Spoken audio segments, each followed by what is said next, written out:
کبھی سوچا ہے کہ ایک بالکل عام سا دکھنے والا پودا جسے ہم اکثر نظر انداز کر دیتے ہیں اپنے اندر صدیوں پرانی شفا کی طاقت رکھتا ہو؟ آج ہم ایک ایسے ہی پودے یعنی خطمی، جسے مارشمیلو بھی کہتے ہیں، کہ انہی رازوں سے پردہ اٹھا رہے ہیں جو ایک بہت قدیم طبی کتاب کے صفحات میں محفوظ ہیں۔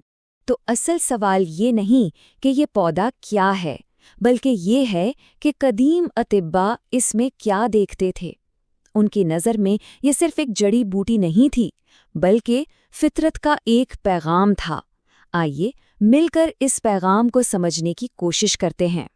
اچھا، سائنس کی زبان میں اس کا نام ہے ایلتھیا آفیشنیلس، لیکن حکمت کی دنیا میں اس کا ایک زیادہ دلچسپ اور شاعرانہ نام ہے خطمی، اور یہی نام ہے جو ہمیں اس کی گہری خصوصیات کی طرف لے جاتا ہے۔ یہی ہماری آج کی اس پوری گفتگو کا مرکز ہے۔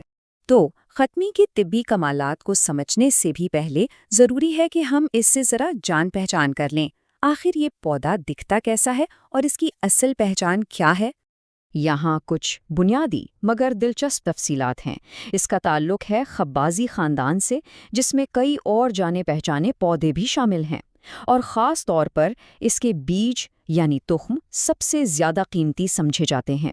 یہ شمالی ہندوستان سے لے کر ایران اور پاکستان تک کے علاقوں میں صدیوں سے پایا جاتا ہے۔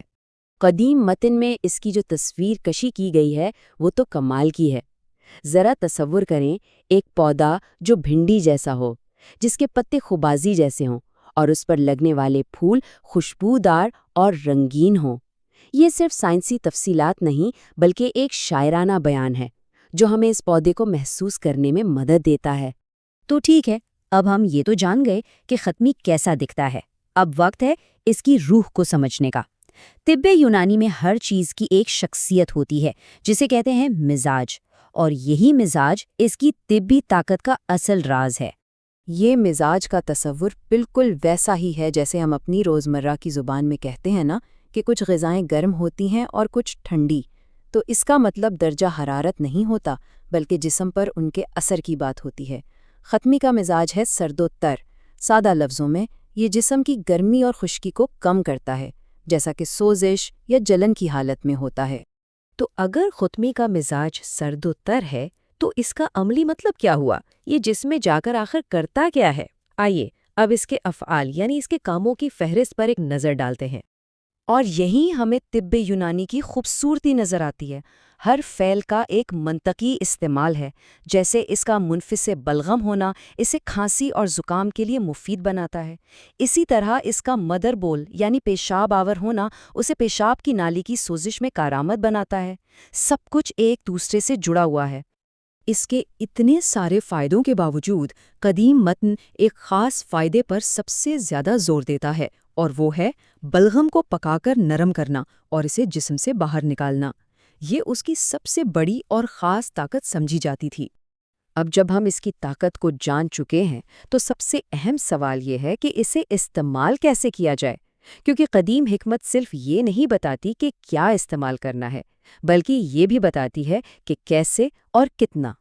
قدیم متن میں اس کی خوراک بتائی گئی ہے 5 سے 7 ماشا۔ ماشا جیسا کہ ہم جانتے ہیں ایک روایتی پیمانہ ہے۔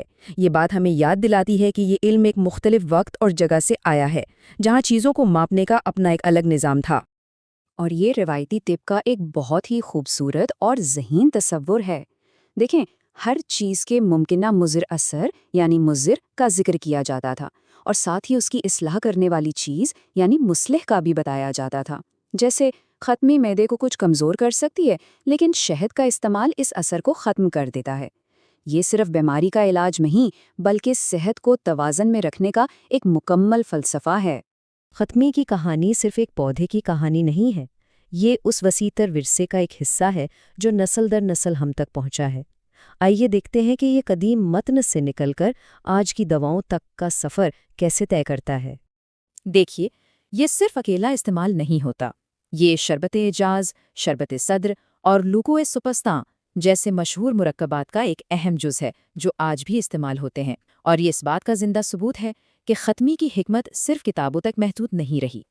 تو آخر میں یہ ساری گفتگو ہمیں ایک گہری سوچ کی طرف لے جاتی ہے۔